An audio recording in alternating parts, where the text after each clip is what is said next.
democracy, decent, and ultimately the imagination of a civil society.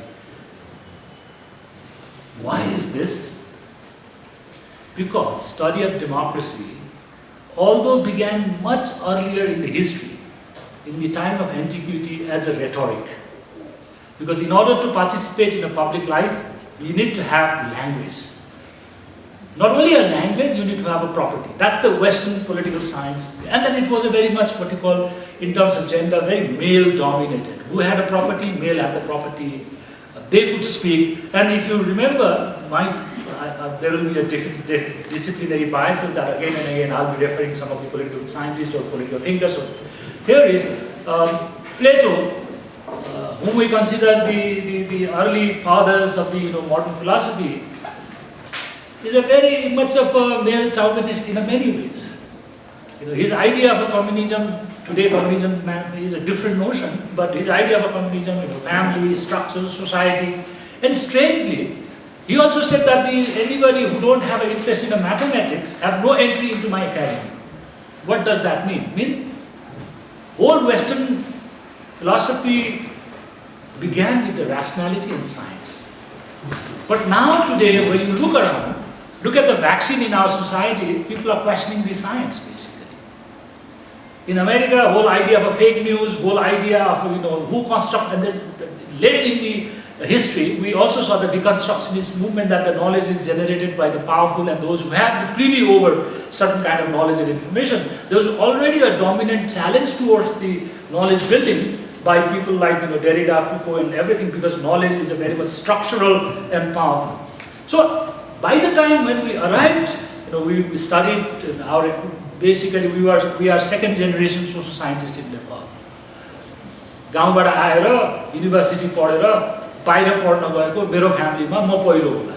तर नेपालमा हेर्दाखेरि हामीहरू सुरेशजीहरू हामीहरू सेकेन्ड थर्ड जेनेरेसन्स हो। लोकराज बरालहरू अथवा डोरबहादुर विष्टहरू अघिल्लो जेनेरेसन हो भने हाम्रो टाइममा आउँदाखेरि very fundamental of social science the way we do a rational interpretations and rational investigation is being questioned all over the world. अब यहाँ पनि के छ भने कि it has been questioned in the name of what? Alternative. In the name of what? Alternative ideas, facts, and fact is a really a fact. यो सारा प्रोसेसले हाम्रो होल पोलिटिकल थिङ्किङमा पनि असर पारेको छ. So I'm doing a kind of macro history, माथिबाट चराले हेरे जस्तो गरेर गर्दैछु. तपाईहरुले आफ्नो डिसिप्लिनरी ब्याकग्राउन्डबाट त्यसलाई पक्र्ने कोसिस गर्नुभयो भने dominant understanding of our science and rationality by the time we arrived at हामीहरुको यो समयमा आउँदा क्वेशन्स भएको छ. तर के हो भने बादे जायते तत्त्वबोध भने जस्तो छलफलबाट नै तत्त्वबोध हुन्छ भने क्वेशन नगर्यो भने त नलेज पनि एडभान्स हुँदैन. जतिसुकै स्केप्टिक्स भए पनि जतिसुकै चाहिँ तपाईको चाहिँ इस्टाब्लिश फ्याक्टलाई क्वेशन त्यही भएर के भन्छ भने कार्ल पोपर के भन्छ भने science is always waiting to be falsified. Science is a science or a fact is a fact till it is proven otherwise. In that sense, what I'm hinting at, you will be saying that Hari Sharmaले यो decent र democracy को कुरा गर्दा कहाँ यो fact र fiction को कुरा लिएर आइरहेको छ भन्दा के हो भने कि there is always alternative possibilities. Alternative possibilities, तर how much of a possibilities? जस्तो अहिलेको पोस्टमोडर्न स्टडिजको सबभन्दा ठुलो च्यालेन्ज के हो भने how much of a fragmentations and how much of a alternatives, कति परसम्म जाने. किनभने one of the greatest preoccupation of human mind is the predictions, predictability and what comes next. त्यही भएर हामी ज्योतिष कहाँ जान्छौँ, त्यही भएर हामी डाक्टर कहाँ जान्छौँ. डाक्टरले नक्कली औषधि लेखिदियो भने पनि हामीलाई सन्चो भए जस्तो हुन्छ. त्यही भएर मेडिकल रिसर्चमा प्लेसिबो र चाहिँ तपाईँको रियल, अहिले भ्याक्सिन लगाउने बेलामा पनि एउटा पानी हालेर दियो, एउटा रियल दियो, स्याम्पलिङ गर्ने बेलामा त्यसरी गरेको छ. सो आई थिङ्क साइन्स हाम्रो जीवनमा यसरी पसेको छ, नलेज हाम्रो सिस्टममा यसरी पसेको छ कि अहिले हाम्रो संसारभरि हामीले यसलाई क्वेसन गरिरहेको देख्छौँ. मैले भन्न खोजेको मेरो सब्मिसन के हो, क्वेसनले तपाईँको इस्युजलाई एडभान्स पनि गर्न मद्दत गरेको छ एट वान लेभल. क्वेसनले भइरहेको एडिफिस अफ नलेज सिस्टमलाई ब्रेक गर्न पनि खोजिरहेको छ. अब यो डिसेन्ट कोपर्निकसले पृथ्वी गोलो छ छैन भन्ने कुरामा क्वेसन नगरेको भए अथवा डिसेन्ट नगरेको भए, अल्टरनेटिभ फ्याक्ट नगरेको भए सायद हामी वर्ल्ड इज फ्ल्याट फ्रिडम्यानको कुरामा हामीहरू अड्किरहेको हुन्थ्यौँ जस्तो लाग्छ। उसले ग्लोबलाइजेसनलाई फ्ल्याट भने हो नि त होइन, तर I using as a metaphor only. त्यस्तै गरेर तपाईँले look at any scientific discovery or social science discovery, that it has been always challenged, we have always challenged existing framework and move ahead. तर अहिलेको समयमा के छ भने everything is being challenged. Fundamentals are being challenged. त्यो फन्डामेन्टल्समा अहिले सबैभन्दा ठुलो ह्युमन सोसाइटिजलाई अर्गनाइज गर्न आएको principal, as Winston Churchill said some years back, democracy is most desirable but democracy is most difficult.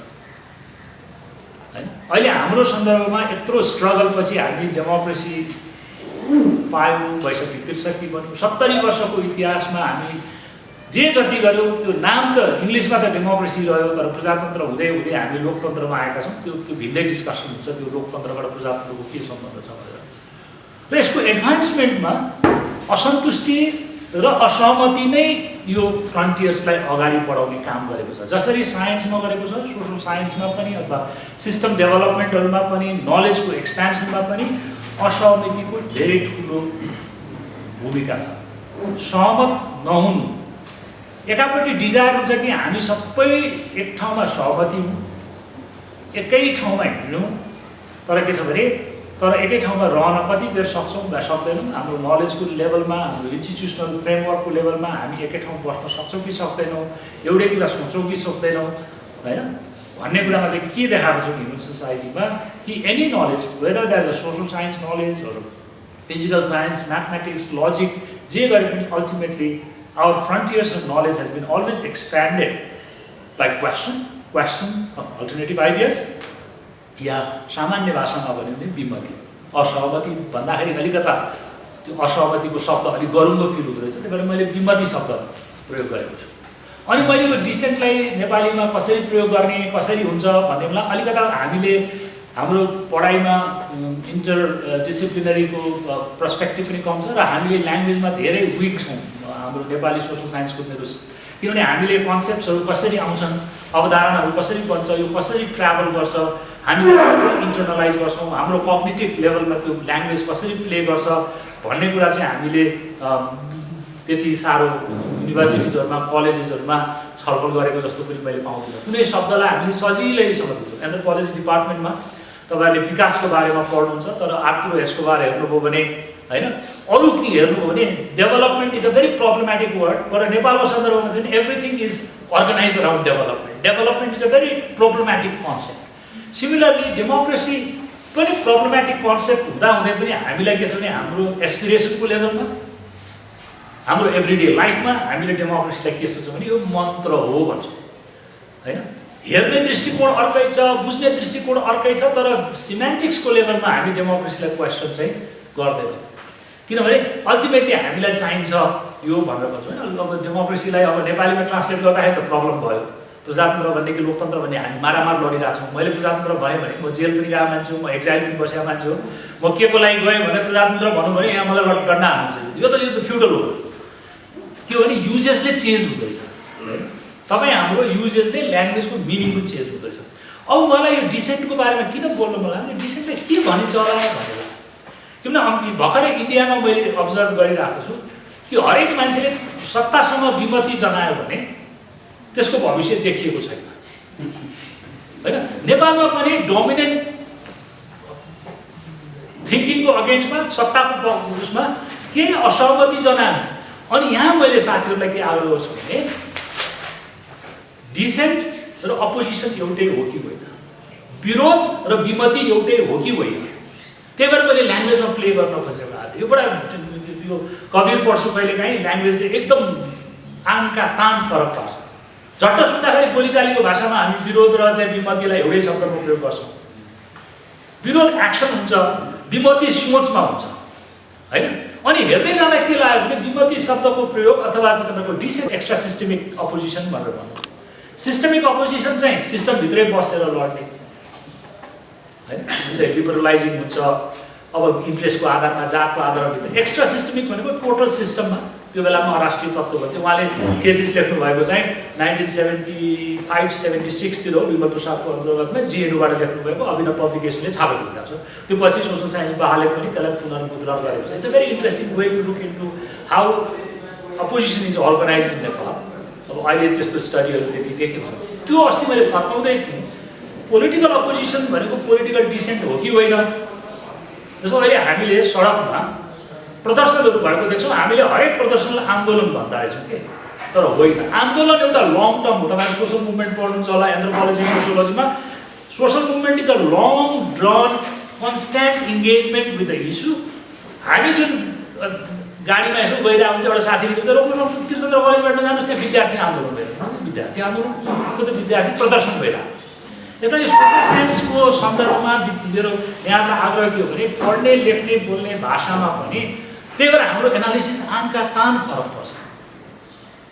महिलाहरूले प्रपर्टीको लागि एउटा प्रदर्शन गरे कुनै एक्टको लागि भने त्यसलाई हामी महिला आन्दोलन भनिदिन्छौँ, जसले गर्दाखेरि आन्दोलनको होल अर्थ हराएर जान्छ र प्रदर्शन हो त्यो बेसिकली। पथराव हुन्छ, पुलिस आउँछ, अश्रु ग्यास हुन्छ। एजेन्डा तपाईँको एक दिनको त्यो अब सस्टेन छ कि छैन, कति वर्षदेखि त्यो डिमान्ड उठेछ, कसरी निगोसिएट भएको छ, I don't want to go into that source. अब एक्सप्रेसिभ डिसेन्टलाई के भन्ने भन्दाखेरि प्रोटेस्टसँग हामीले लिङ्क गर्नुपर्छ। अब डेमोक्रेसीको सन्दर्भमा हेर्दाखेरि डेमोक्रेसी भन्ने बित्तिकै एकै खाले विचार, एकै खाले मानिसहरूको बिचमा लोकतन्त्र आवश्यक छ कि छैन।